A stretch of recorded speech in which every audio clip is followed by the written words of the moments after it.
Švédsko je zemí plnou kontrastu, které na své návštěvníky působí nejen svým klidem, ale také bohatou kulturou, přátelským obyvatelstvem a úchvatnou přírodou. Nachází se na severu Evropy a spolu s Norskem a Finskem tvoří skandinávský region. Je to země o rozloze 450 295 km², co z ní dělá pátou největší zemi Evropy, avšak její hustota zalednění je relativně nízká. Švédsko má přibližně 10,5 milionu obyvatel, kteří žijí zejména v jižní části země, zatímco severní Laponska je řídce osídlená a známá svou divokou přírodou. Hlavním městem Švédska je Stockholm, který je považován za jedno z nejkrásnějších měst Evropy. Stockholm leží na 14 ostrovech propojených desítkami mostů, díky němuž se mu někdy říká Benátky sever. Ve městě najdeme historické jádro Gamla stan s úzkými uličkami a barevnými domy, královský palác, moderní architekturu a také muzeum slavné skupiny ABBA. Švédsko je parlamentní monarchii, kde král Karl XVI. Gustav plní především reprezentační úlohu. Skutečnou moc má vláda v čele s premiérem. Švédsko je známé svým důrazem na demokracii, rovnost a sociální spravedlnost. Země se pyšní jedním z nejlepších sociálních systémů na světě, který zahrnuje bezplatné školství, zdravotní péči a podporu. Historie Švédska. Švédsko má bohatou historii, sahající až do doby vikingů, kteří zdejší oblasti obývali během raného středověku. Vikingové byli nejen válečníky, ale také zdatnými obchodníky a objevovateli, kteří cestovali do vzdálených koutů Evropy a Asie. V roce 1523 sehrál Gustav Vasa klíčovou roli v historii Švédska, když sjednotil zemi a stal se tak prvním králem. Během 17. století se Švédsko stalo evropskou velmocí. V tomto období známém jako Švédská říše země kontrolovala rozsáhlá území v dnešním Finsku, Pobaltí, Polsku a Německu.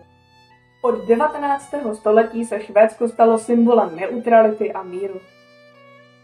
Země se nezapojila do žádného z velkých světových konfliktů 20.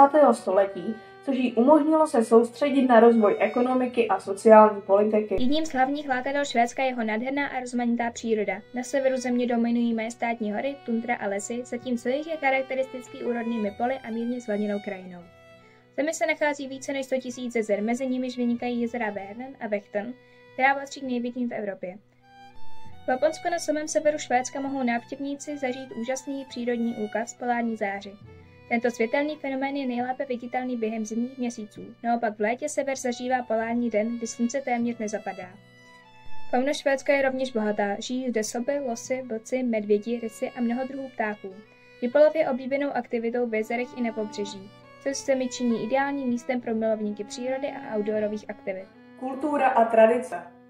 Švédská kultura je hluboce zakořeněna v tradicích, ale zároveň otevřena moderním vlivům. Kultura designu je pro Švédsko ikonická. Minimalismus a funkčnost dominují nejen v architektuře a módě, ale i v každodenním životě.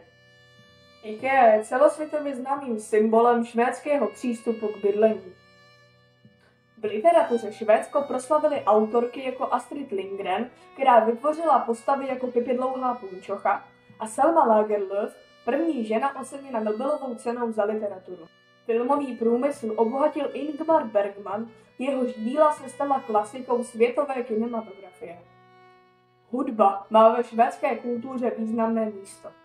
Legendární skupina ABBA, popoví interpreti jako Roxette a moderní popoví producenti udělali ze Švédska hudební velmoc. Švédsko slaví několik unikátních svátků. Jedním z nejdůležitějších je Midsommar, letní slunovrat, kdy se lidé scházejí, tančí kolem májky, jedí tradiční pokrmy a zpívají písně.